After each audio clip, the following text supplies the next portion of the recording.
আসসালামু আলাইকুম everyone, welcome back to my another vlog. আশা করি সবাই ভালো আছেন। আলহামদুলিল্লাহ, আমি আমার পরিবারের সবাই খুব বেশি ভালো আছি। আজকের ভ্লগটা আমার জন্য খুবই এক্সাইটিং একটা ভ্লগ, কারণ আজকে আমি চলে যাচ্ছি ইউএসএ টু বাংলাদেশ, আমার মাতৃভূমিতে, যাকে ছেড়ে আমি চলে এসেছিলাম 2 বছর আগে এই দেশে। তো এই জন্য আমি খুব এক্সাইটেড। আমি আমার ফ্যামিলিকে দেখবো, কাজিনসকে দেখবো, মানে আমি সবাইকে দেখবো। তো আজকে ব্লগে থাকবে ইউএসএ টু বাংলাদেশের জার্নি বেবি নিয়ে। তো ফ্লাইটে কি করি সব কিছু ইনশাল্লাহ এই ব্লগের মাধ্যমে আপনাদের সাথে শেয়ার করার ট্রাই করব। আর আগেই বলে রাখি, যদি আপনাদের আমার ব্লগ ভালো লাগে তাহলে অবশ্যই লাইক দিবেন, শেয়ার করবেন আর সাবস্ক্রাইব করবেন।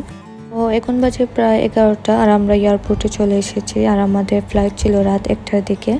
আর এটা যেহেতু ইন্টারন্যাশনাল ফ্লাইট, তো হাতে মিনিমাম 2 ঘন্টার মতো সময় নিয়ে আসা লাগে। তো এখানে আমাদের লাগেজ আলহামদুলিল্লাহ সব কিছু দেওয়া হয়ে গেছে, ওয়েট নিয়ে কোনো ঝামেলা হয়নি, সব কিছু পারফেক্ট ছিল। তো এখন আমরা ইমিগ্রেশন করতে যাচ্ছি। ইমিগ্রেশন কমপ্লিট হওয়ার পর আমরা ইনশাল্লাহ ফ্লাইটে উঠে যাব। আর আমাদেরকে ড্রপ অফ করতে এয়ারপোর্টে এসেছিলেন আমার ননন হরি, ওরা সবাই। তো ওরা আমাদেরকে এয়ারপোর্টে ড্রপ অফ করে চলে যান বাসায়। তো এখানে আমরা ইমিগ্রেশনের দিকে যাচ্ছি। আমি আমার লাস্ট ব্লগে শেয়ার করেছিলাম আমি আরিশাকে নিয়ে অনেক এক্সাইটেড প্লাস নার্ভাস হচ্ছিলাম, কারণ এটা হচ্ছে আরিশার ফার্স্ট ইন্টারন্যাশনাল ফ্লাইট। ও এত লম্বা জার্নিতে মানে কি করবে না করবে। আর আমাদের ফ্লাইট ছিল রাতের দিকে, আর এটা আমার জন্য মনে হচ্ছিল অনেক গুড টাইমিং, কারণ রাতের বেলায় আরিশা ঘুমিয়ে যায়। তো প্লেনের মধ্যে ও ঘুমিয়ে যাবে, তাই এটা নিয়ে অনেক খুশি ছিলাম আর কি। আমাদের ফ্লাইট টাইম যেহেতু রাত 1টার দিকে ছিল, তাই আমি আরিশাকে আর ঘুম পাড়াইনি, কারণ প্লেন টেক অফ করার পর যদি আরিশার ঘুম ভাঙে তাহলে ওর ঘুমানোর জন্য নেক্সট টাইম আবার অনেক ডিস্টার্ব করবে। তাই আমি আর আমার হাজব্যান্ড ওকে এয়ারপোর্টের মধ্যে বিজি রাখি, ওর সাথে খেলাধুলা করি আর গল্প করেছিলাম যাতে ও সজাগ থাকে। আর ও মাশাআল্লাহ ঘুমানোর জন্য একবারই ডিস্টার্ব করে নেয়, ও উল্টো আর আমাদের সাথে আরও এনজয় করেছিল। তো এখানে আমি আর আমার হাজব্যান্ড আমরা সবাই চলে যাই প্লেনে ওঠার জন্য। আর আমরা ফার্স্ট প্যাসেঞ্জার ছিলাম প্লেনের মধ্যে, কারণ আমাদের সাথে বেবি ছিল, তাই ওরা আমাদেরকে ফার্স্ট প্রায়োরিটি দেয়। আমরা প্লেনের সামনে সিটটা পেয়েছিলাম, কারণ আরিশার পিছনে বানো হবে তাই। আর এখানে ওরা আরিশাকে একটা এক্সট্রা বেল দেয় আমাদের মধ্যে কারো একজনের সাথে জয়েন করে লাগানোর জন্য। আর প্লেন টেক অফ করার পর ওরা আবার এসে পারমিশন দেয় খুলে দেওয়ার জন্য, আর খুলতে পারবো। সো এখানে আমরা ওয়েট করতেছিলাম আর একটা ভিডিও ক্লিপ নিয়ে রাখি। আরিশা কোনো একদিন বড় হলে আমার ব্লগ দেখলে দেখবে ওর ফার্স্ট ইন্টারন্যাশনাল ফ্লাইট কেমন ছিল ওর আব্বু আম্মুর সাথে। আর প্লেন আর একটু পর ছেড়েই দিবে, আর 10 মিনিটের মতো সময় লাগবে। আর এখানে আমি আমার হাজব্যান্ড আমরা আরিশাকে দেখেছিলাম প্লেনের এটা ওইটা যাতে ও আরেকটু সময় সজাগ থাকে। আর আরিশা অনেক ছোটো থাকতে প্লেনে উঠেছিল, কিন্তু একটু বুঝার পর ওর জন্য এটা ফার্স্ট ফ্লাইট, তো ও সব কিছু দেখছিল আর ভাবতেছে এটা কোথায় এলাম, কি এগুলা কি ছড়তেছি আমরা, এতদিন গাড়ি আর এখন এটা কি। তো এটা নিয়ে আমি আর আমার হাজব্যান্ড আমরা হাসাহাসি করছিলাম। আর এখানে আমরা বসে বসে দেখতেছি যে একটার পর একটা প্লেন টেক অফ করতেছে, আর আমার হাজব্যান্ডের অনেক বিরক্ত লাগতেছে এগুলা দেখে যে আমাদেরটা কেন টেক অফ হচ্ছে না। আর এখানে আমাদের ডক্টর আমাদেরকে বলে দিয়েছিল যে যখন প্লেন টেক অফ করবে তখন আরিশাকে পেসিফায়ার বা বোতলের মধ্যে দুধ বানিয়ে ওকে খাওয়ানোর জন্য, যাতে টেক অফের সময় আরিশার কানে ব্যথা না করে। আর এটা অনেক আমাদের জন্য কাজে আসে। তো আমাদের সবার কানে অনেক ব্যথা লাগে, কিন্তু আরিশা এটার জন্য ও আমাদের কোনো ডিস্টার্ব করে নেয়, ও আরামেই যায়। আর এই তো আমাদের প্লেন টেক অফ করে দিয়েছে, আর এখন শুরু হবে আমাদের ফ্লাইট জার্নিটা। ইনশাল্লাহ আপনারা সাথে থাকবেন, আমি সবকিছু আপনাদের সাথে শেয়ার করার ট্রাই করব। আর এখন আমরা ওয়েট করতেছি আরিশার ভ্যাকসিনেটের জন্য। আর একটু পরে এসে কেবিন ক্রু আরিশার ভ্যাকসিনেট সেট আপ করে দিয়ে যাবে। আর এখানে আমি আর ওর আব্বু ওকে সজাগ রাখার জন্য অনেক ট্রাই করতেছিলাম, কারণ অনেক কান্না করতেছিল ঘুমানোর জন্য, কারণ ওর জন্য অনেক রাত হয়ে গিয়েছিল।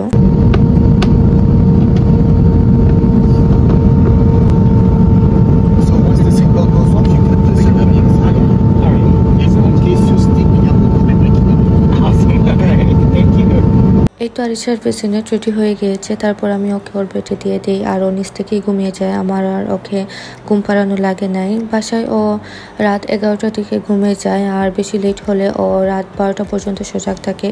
এর বেশি ও সজাগ থাকতে পারে না। আর আজকে তো রাত 2টো হয়ে গেছিলো আর ও এখনো সজাগ ছিল, তাই আর পারতেছিল না, এজন্য ও নিচ থেকেই ঘুমিয়ে যায়। তারপর আমি আয়েশাকে ঘুম পাড়িয়ে এখানে দেখছিলাম আমাদেরকে প্লেনের মধ্যে কি দিয়েছে। তো প্রথমে খুলে দেখি একটা ছোটো ব্ল্যাঙ্কেট দিয়েছে আরিশার জন্য, কিন্তু এই ব্ল্যাঙ্কেটটা আর আমি ইউজ করিনি, কারণ বাসা থেকে ওর জন্য একটা কমফোর্টেবল ব্ল্যাঙ্কেট নিয়ে এসেছিলাম। তো এই ব্ল্যাঙ্কেটটা আর আমি রেখে দিই। নেক্সট আমাদেরকে প্লেনের মধ্যে দিয়েছিল এমিনিটি ট্রাভেল সাইজ একটা ব্যাগ, আর অনেক কিউট জিনিস ছিল। তো প্রথমে খুলে দেখি একটা সক্স দিয়েছে, কমফোর্টেবল সক্স, তারপর স্লিপিং আই মাস্ক, তারপর দিয়েছে একটা টুথব্রাশ আর টুথপেস্ট, তারপর আমাকে দিয়েছে একটা ইয়ার প্লাগস। আর আমার প্লেনের মধ্যে অনেক কানে ব্যথা করছিল, কিন্তু এটা আমি ইউজ করতে ভুলে যাই। দিয়েছিল একটা হেডফোন প্লেনের মধ্যে মুভি দেখার জন্য, যাতে কারো ডিস্টার্ব না হয়। তারপর কাতার এয়ারওয়েজের পক্ষ থেকে দিয়েছিল প্লেনের মধ্যে সব বাচ্চাদেরকে ছোট একটা গিফট হ্যাম্পার। তো প্রথমে ছিল ব্যাগের মধ্যে 2টা ডাইপার, তারপর ট্রাভেল সাইজ বেবি লোশন আর বেবি পাউডার, তারপর দিয়েছিল 2-3টার মতো বেবি ওয়াইপস। প্লেনে সব কিছু দেখার পর এখানে আমি আরিশার জন্য বেবি ফুড পাউচ অর্ডার করে রেখে দিই। যদিও আমি সাথে করে নিয়ে এসেছি, কিন্তু যেহেতু ওরা প্লেন থেকে বাচ্চাদের জন্য ফ্রিতে খাবার দিচ্ছে, তাই ভাবলাম ওইগুলো আমি ব্যাকআপ রেখে দিব। আর এই তো আমাদের খাবার চলে এসেছে। আর এখানে আমি আয়েশাকে মিস করতেছিলাম, ভাবতেছিলাম ও সজাগ থাকলে ও আমাদের খাবার থেকে অনেক খুশি হতো, কারণ ওর খাবার থেকে আমাদের খাবার খাওয়ার জন্য অনেক এক্সাইটেড থাকে আর কি। তো এখানে আমি অর্ডার করেছিলাম চিকেন, রাইস আর ডাল। ওদের খাবার মোটামুটি অনেক ভালো ছিল। তারপর একটা বান, তারপর দিয়েছিলাম ম্যাঙ্গো জুস। তারপর এটা কী ছিল আমি জানি না, নামটা মনে নেই, প্লাস আমি এটা খাইও নাই, কারণ আমার থেকে ভালো লাগে নাই। তো তারপর আমি এখানে ডেজার্টের মধ্যে অর্ডার করেছিলাম ম্যাঙ্গো পুডিং।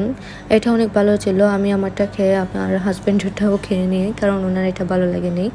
তারপর একটা পানির বোতল দিয়েছে। আর এখানে আমি একটা মুভি অন করে বসে বসে আমার ডিনার করছিলাম।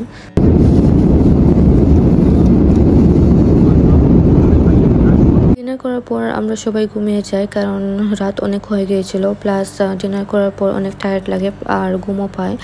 তো আমরা সবাই ঘুমিয়ে যাই। আর একটু পরেই আমার কাছে মনে হয়েছিল যে ঘুমানোর একটু পরেই আমাদেরকে ডাকা হয় ব্রেকফাস্টের জন্য।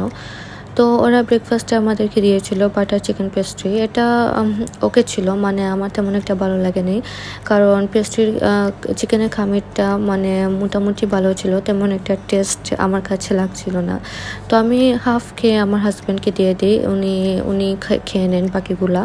আর আমাদের নিউ ইয়র্ক থেকে দুহাতে যেতে আর মাত্র 7 ঘন্টার মতো সময় লাগবে। আর সত্যি কথা বলতে আমার কাছে মনে হচ্ছিল আমার পুরো জার্নিটা, বাংলাদেশের জার্নিটা, আমেরিকা থেকে বাংলাদেশ ফ্লাইট জার্নিটা খুবই স্মুথলি কেটেছে। কারণ আমার হাজব্যান্ডকে যখন আমি শেয়ার করি, উনি বলছেন আমার নাকি এক্সাইটেড ছিলাম বাংলাদেশের জন্য, তাই আমার কাছে তেমন একটা বিরক্ত লাগে না। কিন্তু উনি বলেন ওনার নাকি খুব বিরক্ত লাগছিল প্লেনের মধ্যে বসে থাকতে। আর এই তো আমার আয়েশা বেবি ঘুম থেকে উঠে গিয়েছেন, আর ওই যে ফ্লাইট ছেড়েছিল আর উনি ঘুমিয়েছিলেন, আর এখন ঘুম থেকে উঠেছেন। মাশাআল্লাহ, অনেক লম্বা সময় ঘুমানোর পর ওনাকে অনেক ফ্রেশ লাগছে। আর আমি ওর ডাইপার চেঞ্জ করে দিই, ওকে ফ্রেশ করে দিয়ে ওর ব্রেকফাস্ট করিয়ে দিই। তারপর ওকে ওর বেসিনের মধ্যে ওনার টয়েস দিয়ে দিই যাতে ও খেলে, কিন্তু উনি ওনার টয়েসগুলো নিচে ফেলে দিচ্ছেন, আর আমার হাজব্যান্ডের ওগুলো পিক করে করে ক্লিন করতে হচ্ছে। উনি সব কিছু ফেলে দিচ্ছেন যাতে আমাদের একটা অ্যাক্টিভিটিস হয় প্লেনের মধ্যে, ওইগুলা ক্লিন করা আর কি। তো আলহামদুলিল্লাহ আমাদের ভালোই সময় কেটেছে আরিশার সাথে প্লেনের মধ্যে, আর অনেক মেমোরিজও ক্রিয়েট করেছি ওর ফার্স্ট ইন্টারন্যাশনাল ফ্লাইটের মধ্যে। আর এখন বাজে সকাল 9টা, আর আমি চাচ্ছিলাম আমি সানরাইজের একটা ভিডিও শেয়ার করব, কিন্তু তখন ঘুমিয়েছিলাম আর ক্লিপ নিতে পারিনি, কারণ অনেক টায়ার্ড ছিলাম। তো এখন দেখতেছি উইন্ডো ভিউটা অনেক সুন্দর লাগছে, ভাবলাম একটা ক্লিপ নিয়ে আপনাদের সাথে শেয়ার করি।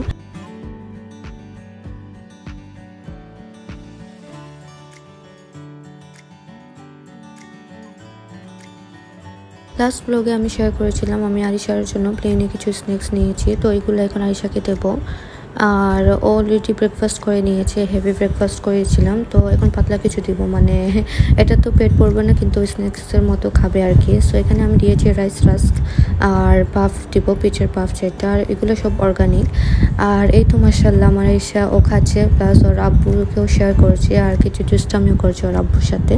ও মাশাআল্লাহ দিন দিন বড় হচ্ছে আর কিছু দুষ্টামিও শিখছে, কীভাবে ডং করতে হয় ওগুলোও শিখে গেছে। আসলে ওর দাদার সাথে সব সময় ডং করেন, সো ওর দাদার কাছ থেকে এগুলো ডং ডাং শিখেছে আর কি। আয়েশা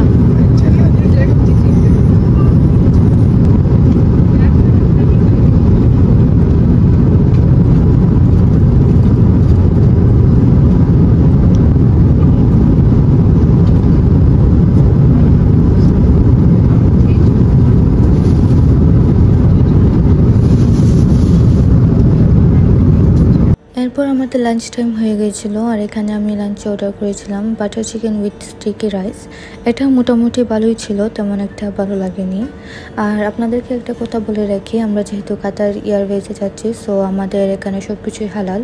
আমাদের চিকেন টিকেন এগুলো হালাল হারাম দেখে খেতে হবে না। সাথে দিয়েছিল একটা বান, আমি সবসময় দেখেছি তারা একটা বান খাবারের সাথে দিয়ে দেয়। তারপর এটার নাম ছিল পান্না কর্তা, বাট এটা আমার তেমন একটা ভালো লাগেনি। আর তারপর দিয়েছিল একটা ইয়োগার্ট, ক্রিমি ইয়োগার্ট, এটা বেশ মোটামুটি ভালো লেগেছিল। আর আমি অর্ডার করেছিলাম ম্যাঙ্গো জুস আর ড্রিঙ্কস একটা, আর এই তো পানির বোতলের সাথে দিয়েছি। আর এই তো আরিসের সাথে ওর আব্বু খাবার শেয়ার করছেন, আর আরিসে একটু পরপর উকি দিয়ে খাওয়ার ট্রাই করছে। আর মাশাআল্লাহ ও একটা বারো ডিস্টার্ব করেনি, আমরা মানে পিসফুলি খেতে পারছিলাম। আমাদের সাইডে যারা বসেছিলেন ওরা বাচ্চাদের নিয়ে তো বিরক্ত হচ্ছিলেন, একটু পর পর ওরা বাচ্চাকে নিয়ে হাঁটেন, তারপর একটু পরে সে খান, এভাবে দেখে অনেক কষ্ট লাগছিল। আর আলহামদুলিল্লাহ বলতেছিলাম যে আচ্ছা আলহামদুলিল্লাহ আমাদের বাচ্চা মাশাআল্লাহ অনেক কোয়াইট, অনেক শান্তি দিচ্ছে, কোনো ডিস্টার্ব করে নাই।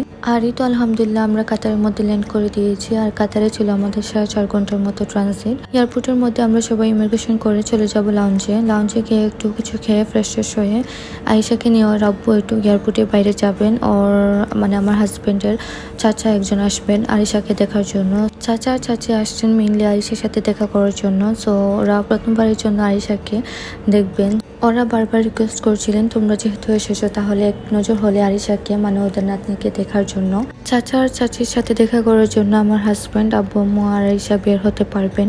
আর আমি আপাতত বের হতে পারবো না, কারণ আমি এখনো গ্রিন কার্ড হোল্ডার। ইনশাল্লাহ ভেরি সুন আমিও বের হতে পারবো, আর আমার হাজব্যান্ড সামনে আমার পাসপোর্টের জন্য অ্যাপ্লাই করবেন। তো আপাতত আমি লাউঞ্জে গিয়ে ফ্রেশ হয়ে কিছু খেয়ে এয়ারপোর্টের মধ্যে ঘোরাঘুরি করব। যেহেতু কাতার এয়ারপোর্ট বিশাল বড়, সো আমার 4 ঘন্টা সময় এখানে কেটে যাবে ইনশাল্লাহ।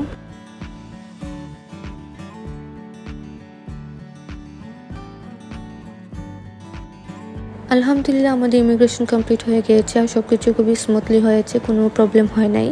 তো এখানে আমার হাজব্যান্ড আমাকে লাউঞ্জের ভিতরে ঢুকিয়ে দিয়ে উনি আব্বু আম্মু আর আরিশা চলে যাচ্ছেন এয়ারপোর্টের বাইরে চাচার সাথে দেখা করতে। তো এখানে আমি ফ্রেশ হয়ে গিয়েছি, তারপর ভাবলাম একটা ভিডিও ক্লিপ নিয়ে রাখি, আর পরে আমি খাবার খাবো আর কি। তো এখানে নানান রকম অপশন ছিল খাবারের, ড্রিঙ্কসের, ডেজার্টের। তো এই লাউঞ্জটা ছিল মাহা লাউঞ্জ, কিন্তু এটা অনেক সিম্পল ছিল। আমরা যখন ঢাকা লাউঞ্জে গিয়েছিলাম, ঢাকা লাউঞ্জটা আমার কাছে খুবই ভালো লেগেছিল, খুবই ডেকোরেটিভ একটা লাউঞ্জ ছিল। কাতার এয়ারপোর্টের মধ্যে ওদের লাউঞ্জের অনেক অপশন ছিল, কিন্তু আমার হাজব্যান্ড চাচ্ছিলেন উনি একবার মাহা লাউঞ্জটা ট্রাই করে দেখবেন। তো এই কারণে আমরা সবাই মাহা লাউঞ্জে গিয়ে রেজিস্ট্রেশন করে নিই। তারপর ঢুকে দেখি খুবই সিম্পল একটা লাউঞ্জ, কিন্তু ওদের খাবারটা আমার অনেক ভালো লেগেছিল, মানে তাদের খাবারের কোয়ালিটিটা খুবই ভালো ছিল। আর আমি ওদের খাবার মানে অনেক অপশন ছিল, তো আমি সব কিছু অল্প অল্প করে আমার প্লেটে নিয়ে আমি ট্রাই করে দেখি মানে কোনটা ভালো লাগে। তারপর আমার হাজব্যান্ড আসার পর আমি ওনাকে রিভিউ দিই যে এই খাবারটা খুবই ভালো, তোমার হয়তো ভালো লাগতে পারে। তো এখন আমি যেহেতু ফ্রেশ হয়ে গিয়েছি, সো আমি আমার খাবারগুলো খেয়ে নেব। খাবার খেয়ে আমি একটু এয়ারপোর্ট ঘুরতে বের হয়ে যাব, মানে এয়ারপোর্টে কী আছে এগুলো দেখবো। তো অবশ্যই আপনারা আমার সাথে থাকবেন দোহা টু বাংলাদেশ জার্নিতে।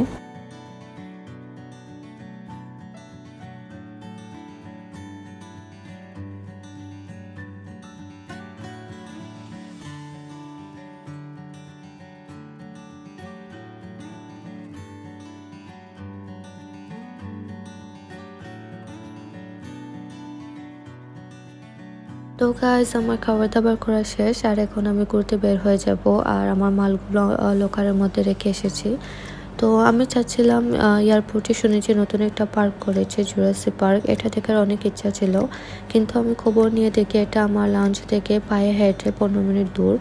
তো আমি তেমন একটা রিস্ক নিতে চাইনি কারণ আমার ফোনের ব্যাটারি লো ছিল, যে কোনো সময় বন্ধ হয়ে যাবে আর আমি একা। সো ভাবলাম যখন আমেরিকাতে ব্যাক করব তখন ইনশাল্লাহ দেখে যাব। আপাতত এই টেডি বিয়ারের সাথে কয়েকটা পিকচার নিয়েছি আর সাইডে যেগুলো সব ছিল এগুলো ঘুরে দেখেছি।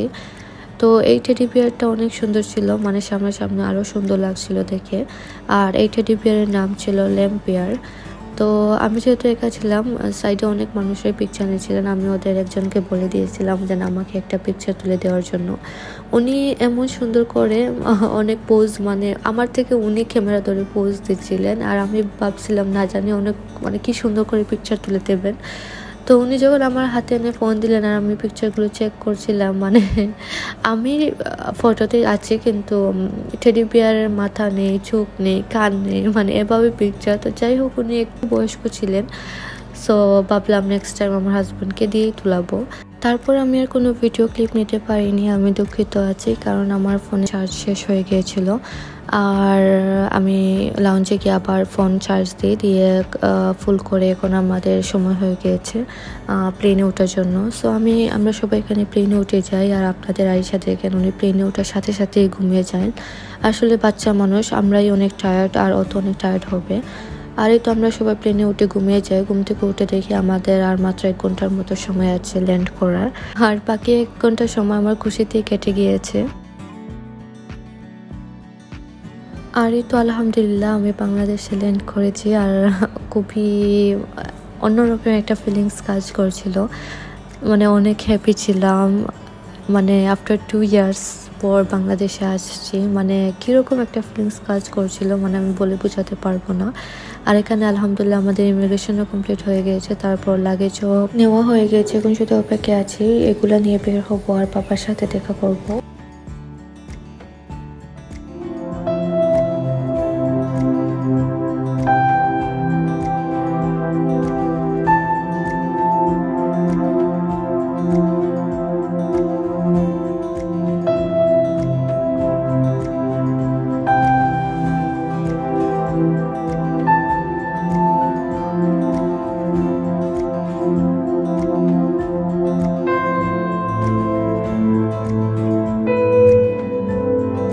আমরা সবাই বাসায় চলে এসেছি আর এই কেকটা হচ্ছে আরিশার জন্য ওর নানুর পক্ষ থেকে, আর এই কেকটা হচ্ছে আমার ছোট ফুফির পক্ষ থেকে আরিশার জন্য। তো কেকগুলো আসলে অনেক মজা ছিল। তো আজকের জন্য আমার ব্লগ এতটুকুই, সবাই ভালো থাকেন, আল্লাহ হাফিজ।